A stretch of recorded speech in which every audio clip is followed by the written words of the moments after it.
अस्सलामुअलैकुम। मैं आसिफ महमूद भट्टी। वीवर्स, आपने अगर मेरे इस यूट्यूब चैनल को सब्सक्राइब अभी तक नहीं किया तो जो पहली दफ़ा देख रहे हैं वो इस चैनल को सब्सक्राइब कर लें, क्योंकि हमारी हर आने वाली वीडियो बहुत ही इंफॉर्मेटिव होती है, जो एजुकेशन के मतलब होती है। इसके अलावा हमारे मुख्तलिफ़ क्लासेस के लेक्चर भी डेली वाइज इस पे इशू होते हैं। शुक्रिया। मुल्क भर में हफ्ते से लॉकडाउन मरहलावार उठना शुरू हो जाएगा, मगर कोरोना के फैलाव के खदशे के पेश नज़र तालीमी इदारे बदस्तूर बंद रखने का फैसला किया गया है और बोर्ड के इम्तिहानात भी ख़त्म कर दिए गए हैं। हमें सबसे ज़्यादा वालिदैन और जो तलबा हैं उनकी तरफ से इस हवाले से सवालात आए हैं कि क्या होगा जो 10वीं क्लास में हैं और 9वीं का सिर्फ उन्होंने एग्ज़ाम दिया है, वो कैसे फ़र्स्ट ईयर में मुख्तलिफ कॉलेजेस में दाखिला लेंगे, और फर्स्ट ईयर और का इम्तिहान देने के बाद अगर सेकेंड ईयर का वो एग्ज़ाम नहीं देंगे तो किस तरह उनका यूनिवर्सिटीज़ में एडमिशन होगा। वफाकी वज़ीर तालीम शफ़क़त महमूद ने इस हवाले से बताया। तालीमी इदारे सिर्फ स्कूल नहीं, यूनिवर्सिटीज़ भी, बाकी भी जितने भी तालीमी इदारे हैं वो 1 जुलाई को नहीं खुलेंगे, बल्कि वो 1 जून को नहीं खुलेंगे, बल्कि वो 15 जुलाई तक बंद रहेंगे। 9वीं 10वीं 11वीं 12वीं के मुख्तलिफ बोर्ड्स के इम्तिहानात होने थे, अब वो नहीं होंगे। उसके बजाय जो पिछले साल का रिज़ल्ट है उसकी बुनियाद पर प्रमोशन होगी। तो अब क्योंकि इम्तिहानात नहीं होंगे तो जो 12वीं में यूनिवर्सिटी में जाएंगे उनकी 11वीं का रिज़ल्ट मौजूद होगा, जो 11वीं में है उनका 10वीं का रिज़ल्ट होगा, और इसी तरह 9वीं का रिज़ल्ट जो है वो होगा मौजूद होगा। सो इस लिहाज से जो पिछले साल के रिज़ल्ट्स हैं उसकी बुनियाद पे कुछ लोग प्रमोट हो जाएंगे और कुछ लोग यूनिवर्सिटीज़ में जाके दाखिले ले सकेंगे।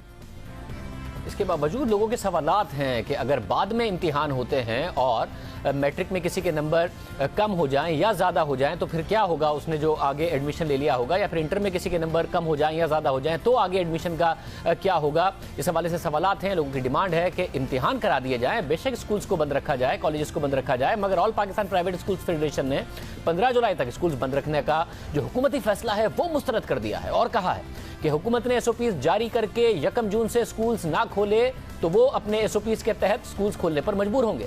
कोरोना का फैलाव रोकने के लिए लगाया गया लॉकडाउन अब उठने जा रहा है। इस पर हम तफसील से बात करेंगे। हमारे साथ मौजूद होंगे मुर्जा वहाब, जिनसे हम पूछेंगे सिंध में कौन सी मार्केट्स खुलेंगी, कौन सी नहीं खुलेंगी। हमारे साथ मौजूद होंगे वज़ीर सेहत तिजारत पंजाब में असलम इकबाल, उनसे पंजाब के हवाले से यही बात पूछेंगे। लेकिन सबसे पहले शफ़क़त महमूद साहब, वफाकी वज़ीर तालीम हमारे साथ मौजूद हैं, जो कुछ वालिदैन के और तलबा के सवालात हैं वो हम उनके सामने रख देते हैं। शफ़क़त महमूद साहब, बहुत शुक्रिया।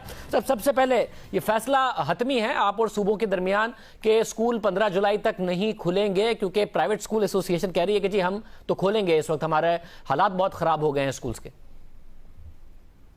ये हतमी फैसला है और ये सिर्फ वफाकी हुकूमत ने नहीं लिया, हमने सारे सूबाई हुकूमतों के जितने भी एजुकेशन मिनिस्टर्स थे उनको सबको कंसल्ट किया है, बैनुल सूबाई कॉन्फ्रेंस की, और उसमें मजमूई तौर पे एक आधी आवाज़ थी कि ये अभी ना खोला जाए, एक आधी आवाज़ थी कि खोला जाए, लेकिन अदरवाइज मजमूई तौर पे सबका ये ख्याल था कि अभी वक्त नहीं आया कि स्कूल जो है वो खोले जाएं। और ये भी तज्जिया किया गया कि वालिदैन जो है वो भी कोई इतने कंफर्टेबल नहीं है कि वो अपने बच्चों को इस वक्त स्कूल भेजें। तो इसलिए ये सारी चीज़ों को मद्देनजर रख के तो ये फैसला किया गया कि 1.5 महीना और इसको एक्सटेंड कर दिया जाए, और इसलिए 15 जुलाई तक ये एक्सटेंड किया, और ये मुतफिक का फैसला है। मतलब चले ये फैसला आपका हतमी है, मगर क्या इम्तिहानात का फैसला भी हतमी है या वो हो सकते हैं? क्योंकि तलबा की तरफ से बहुत ज़्यादा सवालात आ रहे हैं कि किसी के 9वीं जमात में नंबर अच्छे नहीं है, उसे फर्स्ट ईयर में अच्छी क्लास में एडमिशन चाहिए, अच्छे स्कूल में एडमिशन चाहिए, अच्छे कॉलेज में एडमिशन चाहिए माता के साथ, तो वो मैट्रिक में मेहनत अगर उसने की है तो वो कह रहा है मैं अगर नंबर्स अपने इंप्रूव कर लूँ तो फिर क्या होगा। अगर किसी ने सेकेंड ईयर में नंबर्स इंप्रूव कर लिए, फर्स्ट ईयर में अच्छे नहीं थे, तो उसका तो एडमिशन अगर फर्स्ट ईयर की बुनियाद पर हो गया और उसे एडमिशन नहीं मिला, बाद में इंप्रूव कर लिए तो फिर क्या होगा, और जिसके कम हो गए उसका क्या होगा, क्या उसका एडमिशन वापस हो जाएगा? ये किस तरीके से मामलात होंगे? देखिए जी, एग्जाम का भी बड़ा मुश्किल फैसला था, हमने बड़ी उसके बाद डिलिब्रेशन की, बड़ा सोच विचार किया, और वही यही था कि अगर हम एग्जाम हमें डेडलाइन थी कि हमने एग्जाम्स को जुलाई तक, मिड जुलाई तक या जुलाई तक खत्म करना है, क्योंकि अदरवाइज यूनिवर्सिटी का जो सेमेस्टर्स हैं, बाकी चीजें हैं, वो सारा कैलेंडर जो है वो डिस्टर्ब हो जाता है। तो हमने बड़ा गौर किया और हमने कहा कि जहाँ पे हमें कॉशन की जरूरत है, बहुत सारे बच्चे एक ही कमरे में आए, ट्रांसपोर्ट होके आए वगैरह, तो उसके लिए हमने सोचा कि ये मुनासिब नहीं है कि उनको एक्सपोज किया जाए। और फिर एक फार्मूला बनाया गया, और फार्मूला यही बनाया गया कि जो गुज़श्ता बोर्ड के इम्तिहानात हैं उसकी बुनियाद पे प्रमोट कर दिया जाए, और उसकी बुनियाद पे 11वीं के बुनियाद पे यूनिवर्सिटी में भी एडमिशन हो जाए। लेकिन उसमें यकीनन एक दो सवालात उठ रहे हैं जिसका मैं जवाब देना मुनासिब समझूंगा। एक तो कुछ लोगों ने ये कहा कि जी जिन लोगों ने 9th का इम्तिहान नहीं दिया और वो 8वीं के इम्तिहान दे के आए हैं तो उनको किस बुनियाद पे प्रमोट किया जाएगा। तो उसमें एक सोच ये है, अभी हतमी नहीं है, लेकिन एक सोच ये है कि 9वीं और 10वीं का इम्तिहान जो है वो कंबाइन करके अगले साल उनसे ले लिया जाए। इसी तरह जो 11वीं और 12वीं का है वो भी कुछ लोगों का अगर कोई प्रॉब्लम है तो वो कंबाइन भी दे सकते हैं। और फिर जो इम्प्रूव करने वालों की बात है जो आपने की, ये हम इसको कंसिडर कर रहे हैं कि कोई फॉर्मूला ऐसा निकाला जाए कि जो लोग अपनी पोजीशन को इम्प्रूव करना चाहते हैं, वो इतने ज्यादा नहीं है, बड़े थोड़े हैं, लेकिन जो करना चाहते हैं उनके लिए कोई तरीका बनाया जाए कि वो भी इम्तिहान दे सकें।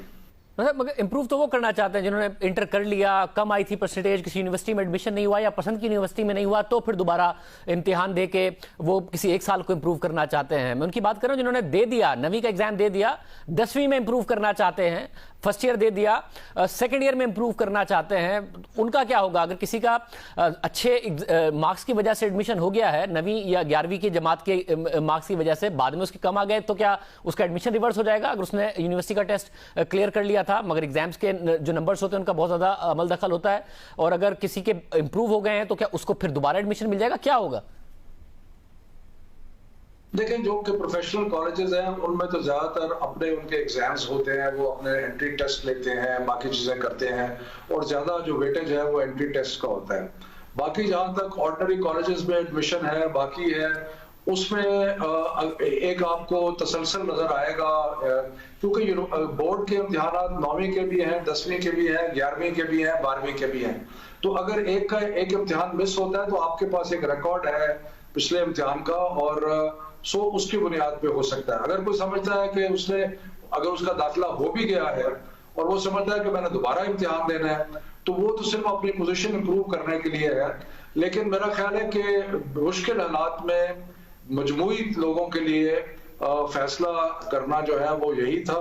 बाकी बीच बीच में कुछ एनोमलीज हैं, उनको अगले चंद दिनों में हम बैठ के जहां जहां कोई गुंजाइश ऐसे चंद लोगों के लिए जो कि अपनी पोजीशन इंप्रूव करना चाहते हैं, या कोई और ऐसी चीज, या प्राइवेट स्टूडेंट्स हैं, या कोई ऐसी चीज है, या जिनकी सप्लीमेंट्री आती है जो कि एक आधे मजमून में फेल हो जाते हैं, तो उसको हम स्टडी करेंगे, देखेंगे क्या तरीका निकल सकता है हेल्प करने का। अच्छा, मैं उम्मीद करता हूँ क्योंकि ओवरऑल ही सवालात बहुत ज़्यादा उठ रहे हैं कि एग्जाम ना हुए तो फिर जो आगे के एडमिशन है उस हवाले से मैं उम्मीद कर रहा हूँ कि जो कुछ सवालात हैं उनको आप एड्रेस करेंगे। साथ यूनिवर्सिटीज़ का बताइएगा, आपने जो फैसला किया है वो मैट्रिक और इंटर का किया है। जो यूनिवर्सिटीज़ हैं उन्होंने अपने एग्जाम्स कब करने हैं कब नहीं करने हैं वो खुद फैसला करेंगी, उनके तालिब इल्मों को नहीं जा रहा ये मैसेज कि आपके भी एग्जाम्स डिले हो गए।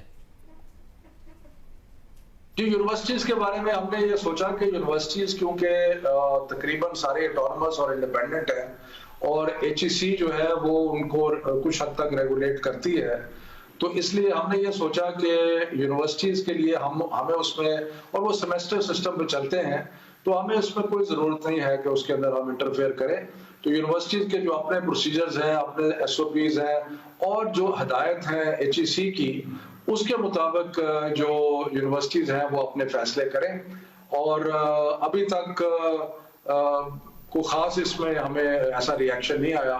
तो वो ये है कि यूनिवर्सिटी लेवल पे एक ऑटोनॉमी है और उसको ऑटोनॉमी को यूज करना चाहिए। बहुत शुक्रिया। शफकत महमूद साहब हमारे साथ मौजूद थे। यूनिवर्सिटीज़ अपने फैसले खुद करेंगे, जो भी प्रॉब्लम्स हैं कुछ उन पर मजीद वो देखेंगे कि किस तरीके से इस मामले को, जो एग्ज़ाम्स हैं, बोर्ड एग्ज़ाम्स हैं, उसको एड्रेस किया जा सकता है।